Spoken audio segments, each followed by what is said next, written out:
how many bits are needed to encode all decimal numbers up to 10 lakh. তো তাৰমানে আমাৰ তাত কেইটামান decimal number আছে 0 পৰা গৈছে 10 lakhs লৈকে আছে 0 পৰা গৈছে 10 lakhs কাৰণে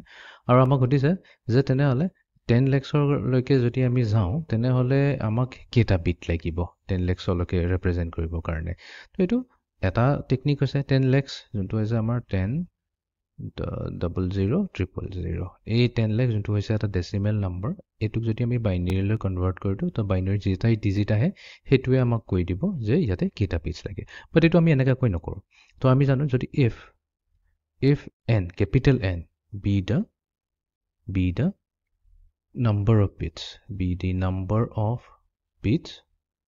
number of bits then 0 to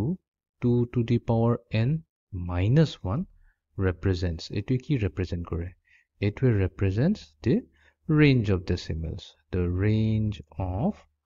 decimals to decimal jonto range hobo hetu amak koi die to tar mane meaning to ki hol yate ami n or value ulabo lage to eto ami calculator korilom hit and trial method ere so let's say ami n or value 16 loilo ঠিক আছে n or value যদি 16 লইলো তেনে হলে এটো কোৰ পৰা যাব 0 ৰ পৰা যাব 2 to the power 16 minus 1 এটো 2 to the power 16 minus 1 to calculate কৰি ললে এটোৰ ভ্যালু আহিব 65535 তো তাৰ মানে ইনফ্যাক্ট আমি এটোই কৈছো যে ম্যাক্সিমাম আমি 0 ৰ পৰা 65535 এখিনি লকে যাব পাৰিম যদি n equals to 16 ল তামানে 16 bit number এ আমি maximum 65000 লকে হে কাউন্ট কৰিব পাৰিম ৰাইট approximately বাট আমাক তো এটা 10 লাখ খুজিছে এতিয়া 10 লাখৰ কাৰণে আমি কি কৰিম সো 10 লাখৰ কাৰণে সো লেটস সে আমি n equals to 17 ল চেক কৰি চাও n equals to 17 ললে তো এটো কি যাব 0 ৰ পৰা 2 to the power of 17 minus 1 এতিয়া 2 to the power 17 কৰিলে আমি পাও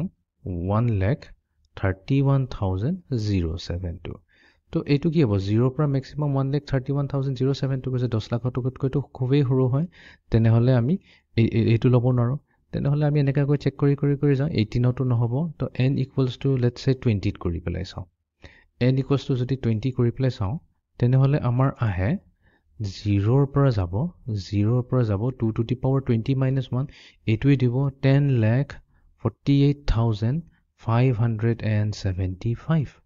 ঠিক আছে তো তাৰ মানে যদি আমি n equals to 20 তাৰ মানে আমি যদি 20টা 20 বিট এটা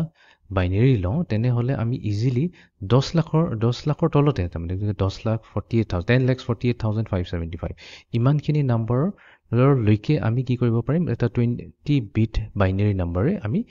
ৰিপ্ৰেজেন্ট কৰিব পাৰিম বাট আমাক তো 10 লাখৰ কাৰণে কৈছে যেহেতু 10 লাখ কৈছে তেনে হলে আমাৰ কিমান n equals to 20 হৈ গল হৈ যাব তো ইয়াৰ আনসাৰ হৈ যাব n হৈ যাব equals to 20 তো কিমান বিটস লাগে আমাক ম্যাক্সিমাম 20 বিটস আমি পাই গলে হৈ যাব